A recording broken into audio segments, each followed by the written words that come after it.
They didn't just cut across my land, they carved a trench straight through my grandfather's resting place to lay their luxury golf course pipeline. Morning sun on raw earth tearing across a wildflower meadow. Diesel fumes tangled with the sharp scent of torn sage roots. My grandfather Thaddeus's bronze memorial plaque crushed flat in a dirt pile like an empty can. When I confronted the HOA president, Vivian Stroud, she didn't even glance up. Just scrolled her phone, acrylic nails ticking like a metronome. "We followed every legal process, darling," she said. "You bulldozed a grave." Vivian laughed, short and cutting. "Show me a death certificate." "Ashes don't count as a legal burial." That was her mistake. I'd spent 15 years dissecting water contracts for Denver District Court. In Wyoming, water writes the rules. And 3 months later, I owned the creek supplying her entire gated subdivision. Eminent domain cuts both ways. Vivian, leave a comment if an HOA has ever steamrolled you and let me know where you're tuning in from. My name's Marlo Coltrane. Call me Marley. 3 years ago, I inherited 240 acres of high desert range in Fremont County, Wyoming, homesteaded by my grandfather in 1948. Thaddeus came back from the war with nothing but a duffel bag and a land grant. He built the house, the barn, even the windmill from 1952 that still creaks in the breeze. A quarter Shoshone, he knew the land the way some people know music, where springs thread underground, which pastures flood in April, how the soil holds the memory of buffalo trails. He taught me to read survey maps at 9 years old, his calloused finger tracing lines across paper at the kitchen table, burnt coffee in the air. Land doesn't lie, Marley. People do. When he passed in 2019, I scattered his ashes in the southeast pasture beneath a cottonwood grove. No headstone. Just me, the wind, and meadowlarks at dawn. By then, I'd been working 15 years as a paralegal in Denver water rights law. Good job, bad marriage. Divorced at 49, hollowed out. In 2021, I sold the practice, cashed out my 401k, and came back home to restore the ranch. Rotational grazing, native grasses, a small beef CSA. The land heals if you let it. Then Ridgemont Estates came. Spring 2023. Walking the fence line, I found orange survey stakes planted every 50 feet straight through Thaddeus's grove. No letter. No warning. At the county clerk's office, I learned Ridgemont had filed for private condemnation 6 weeks earlier. Notice sent to an old P.O. box I'd shut down in 2021. A textbook move. Ridgemont is a 2,200 home-gated development 3 miles east on what used to be BLM land. Fake Lake, 18-hole golf course. McMansions starting at $850K in a desert that sees 12 inches of rain a year. That single golf course gulps more water than 40 ranch families combined. Their supply comes from Clearstone Reservoir, built in 1963 for agriculture. And now they wanted a private pipeline straight through my land to expand their clubhouse. Their legal weapon? An obscure Wyoming statute letting HOAs claim easements, if no viable economic alternative exists. Garbage. They could have run it along County Road for another $200,000, but that meant negotiating. Instead of bulldozing, the mastermind was Vivian. Stroud, 61, retired pharma VP, white Lexus with vanity plates straddling barbed wire. When I found the construction schedule tacked up in their marble clubhouse, the start date was Monday, May 8th, 3 days away. I tried reasoning with her. You know how that went. So that Friday night, I parked my truck and walked to the Cottonwood Grove. Orange fencing ringed 2 acres of wildflowers. The survey line ran directly through where I had laid Thaddeus's ashes. Cottonwood leaves whispered that papery sound, like him shuffling maps. I sat in the dirt and let myself cry for 5 minutes. Then I called Hector Ruiz, my old colleague from Denver who specialized in water law. I told him I needed an injunction filed by Monday morning, because Vivian had miscalculated badly. She thought I'd fold. What she didn't know was that I'd spent 15 years combing through water law, and Wyoming statutes are riddled with trapdoors. That weekend blurred into coffee and paperwork. Hector picked up late Friday without hesitation. We'd worked together 6 years, him litigating, me digging up precedents. After I laid out Ridgemont's play, he went silent. Private condemnation for a golf course? In a drought year? A notice sent to a dead address? He exhaled. Maybe, emergency TRO for improper service plus NAGPRA If Thaddeus's Shoshone enrollment qualifies, federal law outranks state condemnation. But we'll need proof. Tribal papers, land patents, anything. Saturday night, I tore through attic boxes.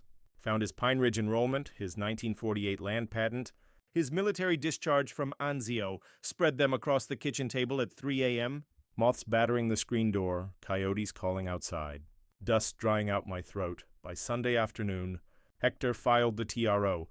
Judge Vernon Kemp, a fourth-generation rancher who loathed corporate overreach, set a Monday hearing. Hector texted, "Kemp's on our side. We've got a shot." I watched the sunrise Monday morning, praying it might work. It didn't. Vivian showed up with 3 attorneys from Caliber and Doss, Jackson Hole's most ruthless firm. They strode into court like they owned it. Lead attorney Pritchard submitted a county geologist's affidavit, no graves in the database. Then an anthropologist's report, Thaddeus's Pine Ridge status didn't apply in Shoshone territory. Then the hammer. Your Honor, Ridgemont began excavation Friday evening before this TRO was filed. The trench is already open. Halting now would waste resources and leave a dangerous site exposed. They had started digging the very night I found the stakes. Kemp grimaced. Mr. Pritchard, your clients began before this hearing was noticed. Friday's work followed county approval, Your Honor. Technically legal. Morally rotten, Kemp denied the TRO, ordered Ridgemont to hire an archaeologist, and gave me the option to appeal if I could post a $75,000 bond. Money I didn't have. Vivian passed me in the courthouse hallway. She didn't speak, just smiled, heels clicking sharp against the marble. When I got home, a backhoe was already sitting on cottonwood roots. A 10-foot trench split the meadow like a wound. The foreman, weathered face, kind eyes, walked up holding something, Thaddeus's bronze plaque, bent and caked with mud. "First scoop," he said quietly. "I'm sorry." "Orders are orders." Diesel hung heavy in the air. The meadowlarks that always sang there were silent. I sat in my truck clutching that broken plaque, hands trembling. That's when I saw the survey map sticking from my mailbox. In fine print, water source Clearstone Reservoir, U.S. Bureau of Reclamation. Supply managed by Fremont Watershed District. Ridgemont didn't own that water. They were only allocated it, which meant contracts, renewals, public records. I drove straight to county files. Buried in a yellowed 1987 bylaw, forgotten in a drawer, I found it. Any private user pulling more than 500 acre-feet a year must renegotiate their allocation every decade or show 15% conservation measures. Ridgemont's golf course? 620 acre-feet annually by their own 2020 environmental statement. Last renewal? 2014, 10 years ago. In Western water law, failing to renew isn't a clerical error. It's forfeiture. The Watershed Board could cancel their rights with one vote. I copied that bylaw, my hands steady for the first time in days. Vivian thought she had crushed me. She'd actually handed me the knife. Vivian struck back 2 days after the hearing. Every household in Ridgemont Estates, 2,200 families, woke to an email titled, "Local rancher threatens your water access." The message painted me as a selfish roadblock. The reason critical infrastructure was stalled, costs were rising, and their kids' clean water was in jeopardy. By that afternoon, my phone wouldn't stop buzzing with blocked numbers and voicemails. Strangers called me entitled, accused me of squatting on acres of land while their families suffered. One caller didn't even speak, just heavy breathing for half a minute before muttering, "Watch your back." I took it to the sheriff. He wrote it down, said he'd keep an eye out. That universal cop phrase meaning nothing would actually be done. Thursday. At the grocery store, I was reaching for frozen peas when a woman in yoga pants planted herself in front of my cart. Ridgemont logo on her water bottle. She raised her voice so the whole aisle could hear. "My water bill's up 40% because of you. We've got 3 kids." "You don't care about families, do you?" The manager escorted her away while everyone stared. I abandoned the cart, drove home with shaking hands. That night someone cut 40 feet of my fence with bolt cutters, jagged edges sharp enough to gut a cow. 16 head wandered onto County Road 12 before dawn. Took 4 hours to round them up. $4,200 in impound fees. No proof, but the timing screamed Ridgemont. Then came Vivian's lawyers filing a counterclaim, $250,000 for construction delays. They said my TTRO was costing $18,000 a day, backed by math sharp enough to draw blood. Hector called it a slap suit. meant to drain me dry until I broke. Fighting it would cost 40 grand I didn't have. My savings held 22, and that had to stretch across fence repairs, attorney fees, and the daily grind of keeping a ranch afloat. I couldn't sleep. At 2 a.m., I was deep in Bureau of Reclamation archives, my dog scout sighing at my refusal to turn in. That's when I found it. Clearstone Reservoir's 1963 master plan, buried in a PDF. Original intent, family farm irrigation. Current split, 60% agriculture, 30% municipal, 10% private domestic.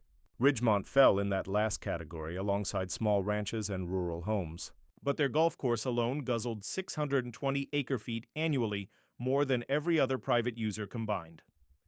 I filed a FOIA. 2 weeks later, a CD-ROM arrived, 4,000 scanned pages.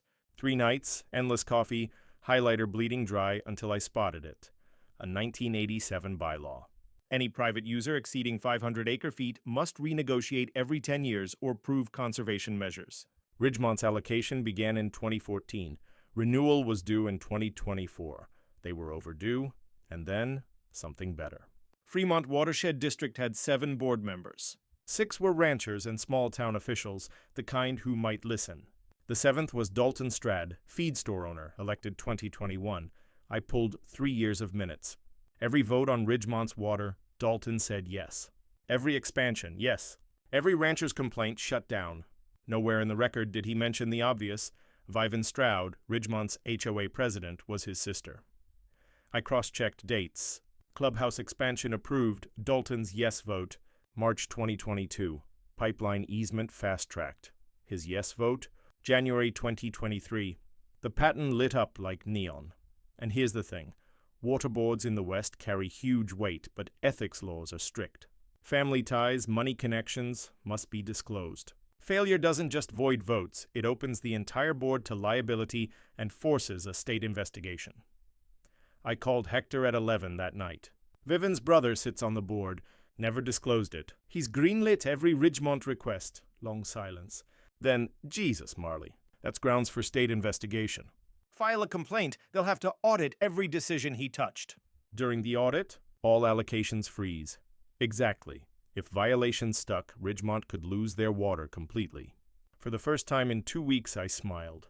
Vivian had spent a month burying me in lawsuits and harassment, counting on her brother's seat. She didn't realize I'd just found the bolt cutters. Draft the complaint, I told Hector. Make it sting, but I knew I couldn't win this alone. I needed expertise, media, allies with real reach. First call Iris Pendleton, a hydrologist whose name kept cropping up in 90s water fights.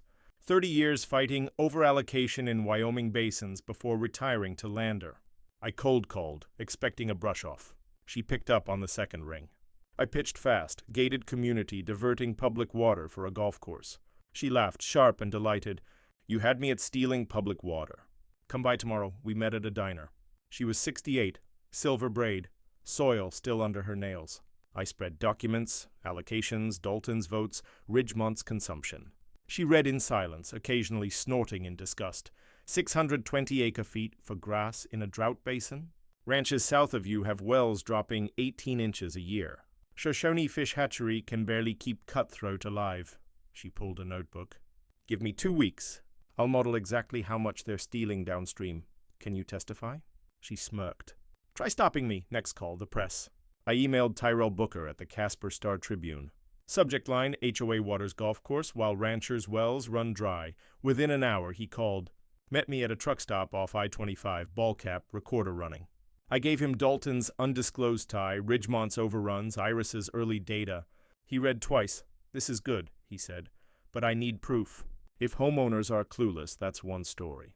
If they're complicit, it's another. That night, I dug into Ridgemont's HOA disclosures, newsletters, budget reports, supposed transparency. Not a word about overdue renegotiation. Nothing about Dalton. Nothing about the $4.2 million bond taken in 2023. Wait, $4.2 million? County records showed it collateralized against future water infrastructure value, pipeline, clubhouse, irrigation. Page 17 held the poison pill. Ridgemont must guarantee uninterrupted water service to golf course and clubhouse. If not, the bank could seize all common assets, pool, rec center, roads, lose water, bond defaults, values crater, Vivian had gambled the entire community's future on water she didn't even legally control and never told a soul. I sent the documents to Tyrell. She's hiding a financial bomb from 2,200 families. He whistled. Jesus, that's page 1. Then the cattlemen's meeting. 30 ranchers in a VFW hall smelling of burnt coffee and old smoke. Open comment, Ridgemont's pulling more water than 40 family ranches. Their allocation expired. The board member rubber-stamping every request is Vivian Stroud's brother. Anyone else tired of them stealing what's ours? Silence, then Gil Navarro stood. Third generation weathered. Vivian offered me double market value for my Southern 40 last year. I said no. County reassessed my property taxes next month, up 32%. Anyone else? 3 hands rose. Afterward, Gil pulled me aside. I've got kids in their private school. Can't be your public face. But documents, testimony, cash, if you need it, you've got it. 4 others whispered the same. Driving home past midnight, windows down, sage mixing with distant rain, my chest finally eased. Vivian had lawyers, money, marble clubhouse built on borrowed time. I had a hydrologist hungry for blood, a reporter digging deep, and ranchers who remembered when water law protected those actually living off the land. She'd built an empire on a house of cards. I was about to strike the match late June, 95 degrees. Clearstone dropping 2 inches a week, white calcium scar around the waterline visible from my porch. Iris was walking me through her model when she mentioned it offhand. You know Clearstone's mostly fed by Antler Creek, right? Tiny spring-fed stream from the old Drummond Ranch. Sold in 2019 to some California LLC, land just sitting there. I froze. Water rights transfer with the land? Not always, she said. Families often keep them. Why? I dug records that night. Drummond Ranch, 880 acres, sold to Blue Ridge Holdings for $1.9 million. Page 12 of the deed, there it was. The Drummonds had kept senior water rights to Antler Creek. Priority date, 1904. Senior rights. In drought, senior gets water first. Before Ridgemont, before anyone. But rights require renewal. I checked the state engineer's database. Expiration date, August 15th, 2025. 6 weeks away. I called Blue Ridge's law firm, got bounced through assistance until someone finally said, property's being liquidated. Development stalled.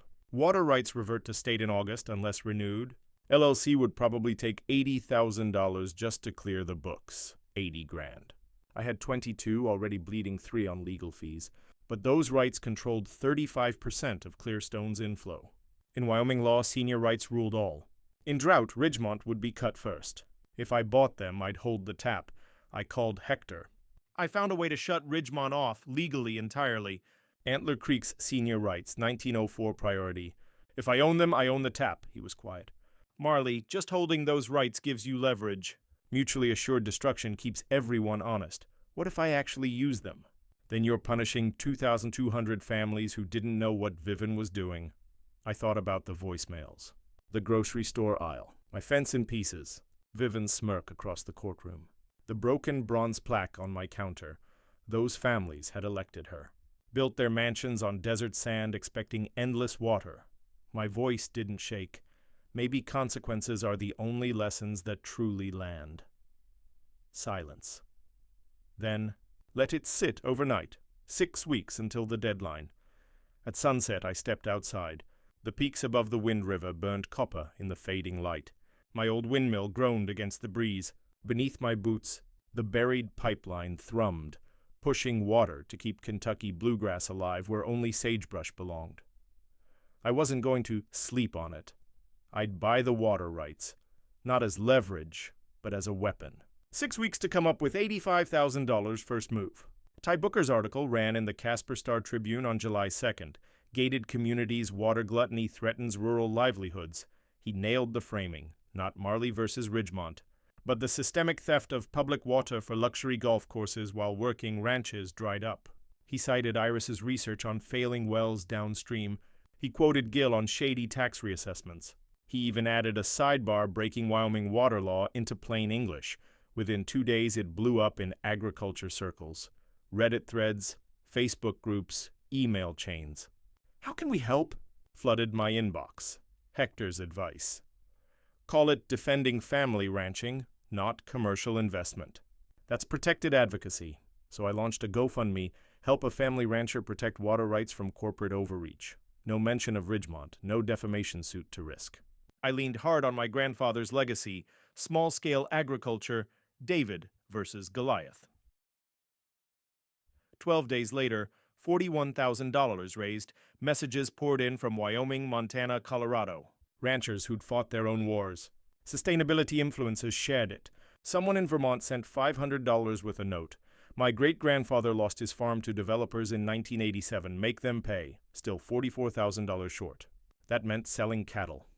At dawn, I walked out to the pasture. 70 head of registered Angus, 60 years of Thaddeus's careful breeding, steam rising from their backs. Selling 25 would bring in $38,000, but cripple my herd for 5 years. Losing, though, meant Ridgemont's lawyers burying me completely. I called the auction house. 25 head? How soon? Tuesday sale? Bring them Monday. Tuesday afternoon, the trailer pulled away, kicking up a dust plume on the gravel. My herd reduced by 40%. The pasture looked like a smile with missing teeth. That evening, Gil Navarro arrived with a $6,000 check. No interest, no deadline. Pay me back when Ridgemont's gone. Total $85,000, exactly enough. Hector mapped the strategy like a chess endgame, 3 simultaneous moves. Move 1, file the water rights claim with the state engineer by August 15th, prove beneficial use through ecosystem restoration and agricultural drought reserves. The key point, in Western water law, you don't own the water, only the right to use it. Priority date rules everything. In shortages, the older claim wins. My 1904 right would beat Ridgemont's 2014 allocation every time. Move 2. Purchase Antler Creek rights from Blue Ridge Holdings. Hector negotiated it down to $80,000 flat. Closing August 10th. Move 3. File a complaint with the state engineer about Ridgemont's expired renegotiation and Dalton's undisclosed conflict of interest. Once filed, an automatic investigation would freeze all pending allocations. By mid-July, Iris had finished her hydrological model. I drove to her house, maps sprawled across her dining table like surgical blueprints. If you exercise senior rights during drought, Clearstone drops 35%, she said, tracing downstream impacts. Fremont Watershed Protocol suspends private domestic users first. Ridgemont's allocation stops completely. Can they fight it? Not successfully. Your 1904 date outranks their 2014. Water court isn't negotiable. She studied me.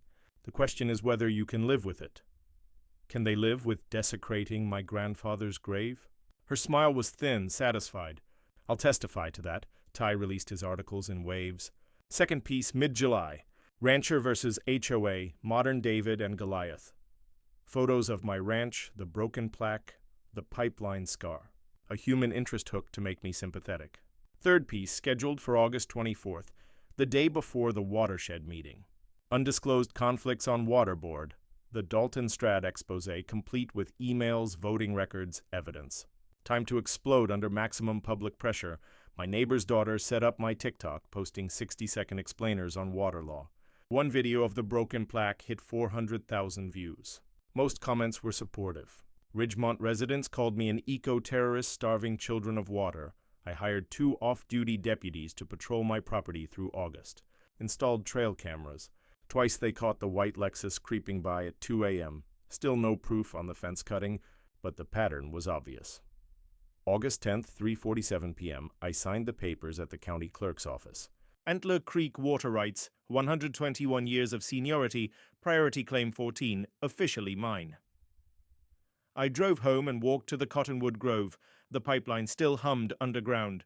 The trench was filled but visible, grass not yet regrown. I knelt where Thaddeus's ashes mixed with soil. I got it, Grandpa. I got the water, wind rose. Cottonwood leaves rustled like shuffling survey maps. 2 weeks until the watershed district meeting. 2 weeks to find out if I'd saved the ranch or doomed it. I stood, brushed dirt from my knees, headed home. The war was about to begin. Vivian discovered my moves on August 12th. Dalton called her. I knew because Gil's wife overheard at the feed store. His voice tight with panic. Some rancher filed a claim on Antler Creek, state engineers auditing our allocation. Vivian showed up 2 days later. I was fixing a water trough when her white Lexus rolled up, a dust cloud following like a curse. Linen slacks. Sunglasses worth more than my truck payment. Marlo, we need to talk. I kept working. Get off my property. I'm here to offer a solution. She held out an envelope of $50,000 cash. You drop whatever complaint you filed, sign an NDA, and we all move forward. I straightened up, wiped my hands on my jeans. You think you can buy me? I think you're smart enough to know fighting costs money you don't have. Her voice lost its syrup. You have no idea who you're dealing with, Marlowe. I've buried people for less. That a threat? She smiled, slid on her sunglasses. It's a fact. Think about my offer. She drove away. My heart hammered, my hands shook, not from fear, but rage. 2 days later, the Wyoming Department of Agriculture arrived. An anonymous complaint accused me of overgrazing, violating stocking density rules. The inspector was apologetic, but had to do his job. 6 hours walking pastures, checking fences, counting cattle. I passed easily, but lost 2 days of work and a spike of blood pressure I didn't need. Then came the op-ed in the Jackson Hole News and Guide. Eco-warrior or eco-terrorist? Rancher's water grab threatens thousands, by Marcus Fenway, a consultant for HOA management companies. It painted me as a radical environmentalist weaponizing water law to punish families for wanting nice homes. Comments filled with vitriol. My inbox exploded. 2 death threats detailed enough for me to report to the sheriff, who filed them and did nothing else. I stopped sleeping. Started obsessively checking trail cameras. The Lexus kept appearing 3 a.m., 4 a.m., creeping by slow August the 20th. The state engineer's office scheduled an official inspection of Antler Creek. Claudia Wen, senior hydrologist, would evaluate my beneficial use claim and Ridgemont's allocation at the same time. At dawn, Iris and I hiked the property, making sure everything looked perfect. Healthy creek flow, native vegetation thriving. No signs of waste. At 10 a.m., Claudia arrived, mid-50s. No nonsense, the posture of someone who'd spent 30 years catching liars. We shook hands, then Vivian's Escalade rolled up, trailed by a rented SUV full of Caliber and Doss attorneys. Dalton climbed out, looking sweaty and nervous. Claudia's face didn't change. Miss Stroud, this is a technical site evaluation, not a public forum. My community's water supply is at stake. I have every right to observe. Vivian's smile was ice. We hiked to the creek. I presented my 30-page restoration plan, drafted with Iris, native cutthroat trout habitat restoration, a state conservation priority, emergency livestock water for neighboring ranches during drought, partnership with the Eastern Shoshone tribe to protect cultural sites near Cottonwood Groves. Claudia read in silence. Jotting notes, poker-faced, Vivian interrupted 3 times, calling my application retaliatory and fraudulent. Each time, Claudia shut her down with bureaucratic precision. Finally, Vivian snapped. This is a sham. She's doing this to punish us for exercising our infrastructure rights. Claudia looked up. Ma'am, under Wyoming statute, the applicant's motivation is irrelevant. Only lawful, beneficial use and priority date matter. She turned to me. Your 1904 claim is senior to every other user on this watershed. If your use plan is legitimate, and preliminary review suggests it is, your rights are absolute. She faced Dalton. Mr. Strad, your allocation renegotiation is 5 years overdue. Perhaps focus on that instead of interfering with a legal inspection. Dalton tried to speak. Now, Claudia, let's be reasonable. She raised a hand. If you're attempting to influence a state proceeding based on personal relationships, I'll refer this to the Attorney General. Are we clear? Dalton went pale, silent. Vivian glared at me with pure hatred, the kind that says, this isn't over. Claudia finished her inspection, told me she'd approve my claim pending final. Paperwork by August 25th. She also flagged Ridgemont's allocation for immediate compliance review, 30 days to prove conservation. Infrastructure or face suspension, they drove away. Dust settled. Iris murmured, she's going to escalate. I know. Be careful. Marley, that night my hay barn burned. Fire started at 2:17 a.m. August 16th, I woke to scout barking and smoke pouring through my window. Ran outside in pajamas. The barn engulfed. Flames 40 feet high, turning night to orange daylight. Heat slammed me like an oven door. Horses screamed in the adjacent corral. Barefoot, I unlatched the gate. They bolted into darkness. Better loose than dead. Fire department arrived 18 minutes later. By then the barn was a skeleton of burning timber. They saved the equipment shed, but winter feed, $60,000, and the structure were gone. Arson investigator found accelerant near the foundation, gasoline or kerosene, poured deliberately. No suspects. Trail camera caught a plateless vehicle on the county road at 11 p.m., boxy SUV shape, familiar but unclear. The sheriff took my statement. Without hard proof, it meant nothing. At sunrise, I sat on the porch steps, wrapped in a smoke-scented blanket, and cried for the first time since court, not from sadness, but exhaustion. Realization: Vivian was done with legal maneuvers. She was committing crimes. I called Hector at 7 a.m. My barn burned down. Arson. We both know it was her. Long silence. Marley, maybe you should step back if she's... No, she's escalating to violence. This isn't worth dying over.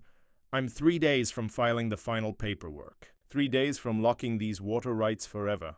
My voice steadier than I felt. If I quit now, Thaddeus's grave means nothing. The broken fence means nothing. The hate mail and death threats mean nothing. She wins, and if your house burns next, then I sleep on Gil's couch and finish anyway. Pause. I'll drive up. Stay with you through the filing deadline. I've got a shotgun. You don't have to. Yes, I do. Leaving Denver in an hour. He arrived that afternoon with a duffel bag, a Remington 870, and a grim expression. Took over my guest room like he was settling for a siege. August 17th, Ridgemont's attorneys filed an emergency motion in federal court claiming my water rights would violate interstate commerce because Clearstone supplies a trickle to Colorado via South Platte River connections. It was absurd, a desperate Commerce Clause stretch.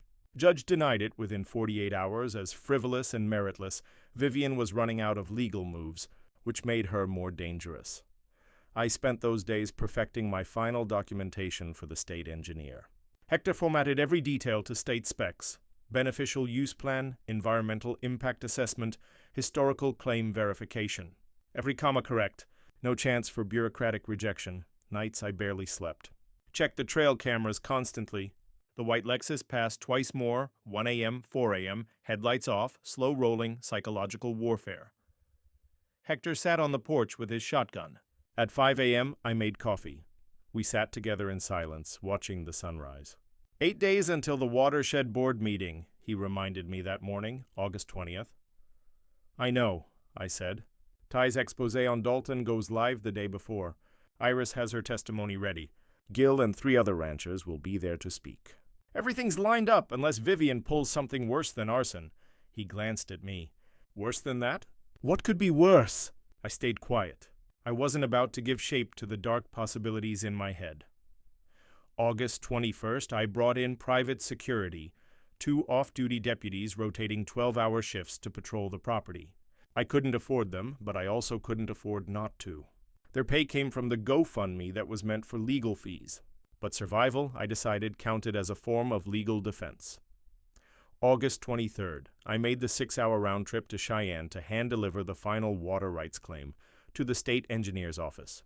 Trusting the mail wasn't an option. Trusting anything wasn't an option. The clerk stamped the papers at 2:34 p.m. You're good to go, Ms. Coltrane, unless someone challenges. Your rights are active as of August 25th. I snapped a photo of the stamped forms and sent it to Hector, Iris, Ty, and Gil. Then I drove home, the sun sinking behind the Wind River Range, mountains glowing in rust and purple. Sage filled the air through the open windows, carried by that heavy August heat that lingers long past sunset. For the first time in weeks, my chest loosened. I thought of Thaddeus teaching me to read survey maps. The land doesn't lie, people do. And the law, if you knew how to wield it, was sharper than any blade. 2 days until the watershed meeting. 2 days until Vivian's empire either stood tall or crumbled. That evening, I parked my truck, stepped inside, and found Hector at the stove, stirring jarred pasta sauce over noodles. Neither of us could cook worth a damn. Tomorrow Ty's story drops, he said. The Dalton expose. Once it's out, there's no going back. Good, I replied. I don't want to go back. We ate in easy silence. Outside, the first stars broke through, the windmill creaked, and the pipeline murmured beneath the earth. 3 miles east in her marble fortress, Vivian Stroud was running out of options. August 25th, 6 p.m., Fremont County Community Center, Lander. The parking lot overflowed with ranch trucks, Ridgemont SUVs stamped with HOA stickers, and news vans from Casper and Cheyenne. At least 200 people crammed into a room built for 120, standing shoulder to shoulder against the back wall. The smell of burnt coffee from the lobby mixed with sweat and restless anticipation. At the long table up front sat the Fremont Watershed Board. 7 folding chairs, 7 nameplates. Dalton Stroud's chair, second from the left, might as well have been an electric chair. He was already drenched in sweat, and the meeting hadn't even begun. Board Chair Eugene Kayfax, 72 years old, 4th-generation rancher, skin like weathered leather, brought down the gavel at 6:08. Let's begin. Tonight we review Ridgemont Estates water allocation and a formal complaint filed by Marlo Coltrane. Vivian sat front row, flanked by 3 attorneys in identical Navy suits. She radiated poise and money as if the outcome was already written in her favor. I sat in the back with Hector, Iris, Ty, and Gil, close enough to read faces. Kayfax motioned to Vivian's lead attorney. "Mr. Pritchard, you have 10 minutes!" Pritchard stood, smoothed his tie. Ridgemont Estates has always acted in good faith under the 2014 allocation. The delay in renegotiation was a clerical slip, not grounds for suspension. Our community supports 2,200 families. Stripping their water over a technicality would be unjust. He held up papers. Here we have a petition signed by 800 homeowners urging the board to protect their water. Vivian took the microphone next. Her voice cracked, the kind of practiced tremor that plays for sympathy. My neighbor's children will pay the price because one bitter woman wants revenge for a county-approved easement. Is that justice? Some Ridgemont residents clapped. Eugene didn't budge. Mrs. Stroud, motive isn't what we're here for. This is about water law. Mr. Ruiz, you represent Ms. Coltrane? Hector rose. We do. Our first witness is Iris Pendleton, hydrologist. Iris stepped forward, opened her laptop, and projected color-coded maps. Water flows, consumption rates, downstream impacts. Ridgemont uses 620 acre-feet annually, more than all other private users combined. She clicked through slides. 3 downstream ranches show wells dropping 18 inches per year. The eastern Shoshone fish hatchery can't sustain cutthroat populations with creek flows down 30%. And Ridgemont is irrigating non-native grasses in a desert that averages 12 inches of rain a year. The room stirred with murmurs. Next witness, Hector called. Gil Navarro. Gil walked up, speaking soft but steady. Last year, Vivian Stroud offered me double market value for my southern pasture. I refused. A month later, my property taxes were reassessed up 32%. He faced the board. 3 other ranchers here tonight had the same thing happen. Anyone want to call that coincidence? 2 ranchers rose, nodding. The atmosphere shifted, like pressure dropping before a storm. Final witness, Hector said. Terrell Booker, investigative journalist. That morning, Ty's expose had run front page in the Casper Star-Tribune. He now stood holding a folder. Since joining this board in 2021, Dalton Stroud has approved every Ridgemont request. March 2022, a clubhouse expansion, 140 acre-feet. January 2023, pipeline fast-tracked. June 2024, irrigation upgrade. He never disclosed that Ridgemont's HOA president, Vivian Stroud, is his sister. The room exploded. Shouts, flashes, people on their feet. Eugene slammed the gavel. Order! Sit down or I clear the room, Dalton sputtered. This is a witch hunt, Eugene cut him off. Mr. Stroud, did you or did you not disclose your family tie when voting? Dalton opened his mouth, then closed it. He glanced at Vivian, who stared straight ahead, jaw locked. The relationship wasn't relevant. Relevance doesn't matter, Eugene snapped. Wyoming law requires disclosure, period. You violated your oath. I'll be asking the Attorney General to review every vote you've cast. From this point, all your decisions are suspect. Dalton rose and walked out. No words. The entire room watched in silence. Eugene called a recess.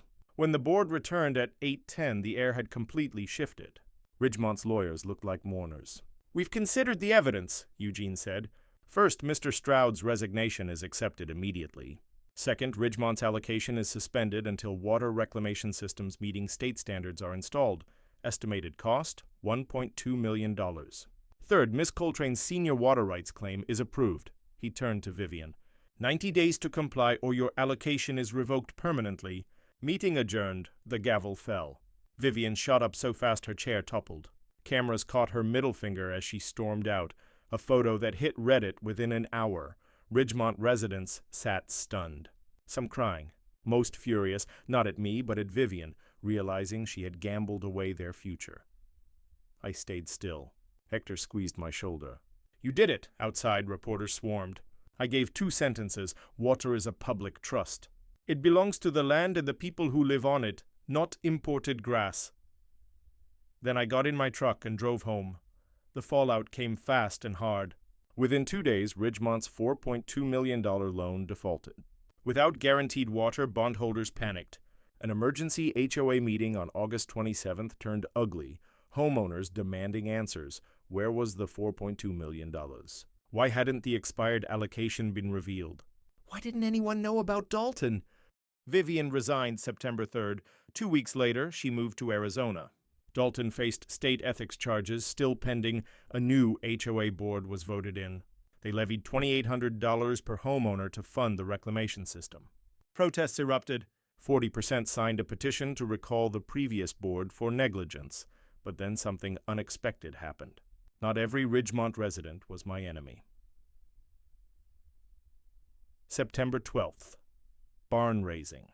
I'd planned to hire a crew. Instead, 60 volunteers showed up, ranchers and even 12 Ridgemont families. They brought tools, food, and worked all day under 90-degree heat. A woman my age, Kendra, hammered beside me for hours before saying, "We had no idea what Vivian was doing. Most of us just wanted to retire somewhere beautiful. We're not all villains, I know," I said, and I meant it. By November, the barn stood stronger than before.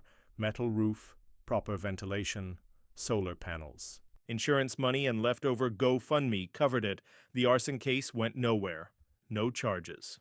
But in October, Vivian's landscaper was arrested for burglary and confessed she'd paid him $5,000 to scare me back in August. She was indicted for conspiracy to commit arson. Trial set for spring. By March 2026, Ridgemont's reclamation system was complete. Graywater recycling cut golf course draw by 55%. The new board hired Iris as a consultant. Half the golf course was restored to native prairie. In April, Marcus, the new board president, called me. "We're hosting a meeting on water conservation. Would you speak?" I know it's a lot to ask. I thought 2 days, then agreed. I stood in their marble clubhouse, the same lobby where Vivian once dismissed me, and spoke to 200 homeowners about sustainable ranching. Shared resources and my grandfather's lessons on living within the land's limits. They gave me a standing ovation. Some apologized. It didn't erase everything, but it felt like the start of something better. The true legacy came later. I partnered with the Eastern Shoshone tribe to co-manage Antler Creek, half the water for cultural sites and conservation, half for drought reserve. By early 2026, Wyoming named it a conservation priority, a model for other regions. With $12,000 left from GoFundMe, we created the Antler Creek Scholarship, sending 2 rural students each year to study water resources at the University of Wyoming. The first recipients, a girl from my county, a boy from Wind River Reservation. By September 2026, we held the first Water Heritage Festival at my ranch. 400 people came. Fly fishing lessons, native plant sales, conservation talks. The local brewery brewed a special IPA, Senior Rights. Proceeds went to the scholarship. Thaddeus's memorial looks different now. A bronze plaque set in Riverstone, surrounded by wildflowers planted by Ridgemont volunteers. It reads, Thaddeus Colra, 1931-2019. He taught us water flows where it's needed most. This May morning, I stand in the cottonwoods. The warblers sing again. It took them 6 months to return after construction, but they came back. The pipeline still hums below, though now it carries half the water it once did. Scout, muzzle gone gray, nudges me for breakfast. I kneel, touch the warm bronze. "We did it, Grandpa," I whisper. We changed something. The wind stirs, cottonwood leaves rattling like survey maps folding and unfolding. Somewhere downstream, water feeds ranches, fish, and land learning to breathe again. Vivian thought she could bury the past to build her future. But the land remembers, and so do those who love it. I didn't win because I was richer, smarter, or stronger. I won because I had something worth defending and people willing to defend it with me. Because I knew the rules better than those who tried to twist them. Because water doesn't lie. And justice, if you're patient, flows too. So here's what I need from you.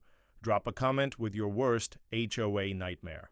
Petty tyrants, bogus fees, rules applied only to you. I want to hear them all. The more we share these stories, the harder it gets for people like Vivian to thrive in silence. And hit subscribe. Because next week I'll tell you how a small-town librarian used an 1870s mining claim to shut down a Bitcoin farm, stealing power from an entire county. That one's got blackmail, a town hall brawl, and the cleverest use of an old land patent you've ever heard.